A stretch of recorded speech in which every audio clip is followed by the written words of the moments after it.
ময়মনসিংহ জেলাধীন মুক্তাগাছা উপজেলায় আজ 25/11/2024 তারিখ হতে 1/3/2025 তারিখ পর্যন্ত মুক্তাগাছা পৌরসভা ও সকল ইউনিয়নে স্মার্ট কার্ড বিতরণ হবে। স্মার্ট কার্ড বিতরণের সময় বিতরণ কেন্দ্রের আশেপাশে কোনো ধরনের অনলাইন চার্জিং, ফটোকপি, লেমিনেটিং ও প্লাস্টিক পাউচ ব্যাগ ব্যবসায়ীরা অবস্থান করতে পারবে না। এর অন্যথায় হলে তাদের বিরুদ্ধে আইনানুগ ব্যবস্থা গ্রহণ করা হবে।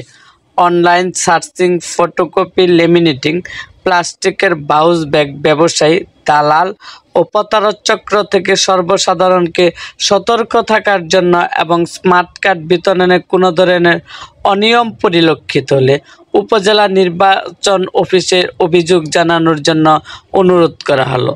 ধন্যবাদ জানিয়েছেন রাজিয়া ফেরদৌস, সহকারী উপজেলা নির্বাচন অফিসার, মুক্তাগাছা, ময়মনসিংহ। এরকম আরও ভিডিও পেতে এবং রাজনৈতিক অঙ্গনের নানা ঘটনা ও ইতিহাস জানতে আমাদের মুক্তাগাছার ইতিহাস মিডিয়া ইউটিউব চ্যানেলটিকে সাবস্ক্রাইব করুন এবং পাশে থাকা বেল আইকনটি বাজিয়ে দিন।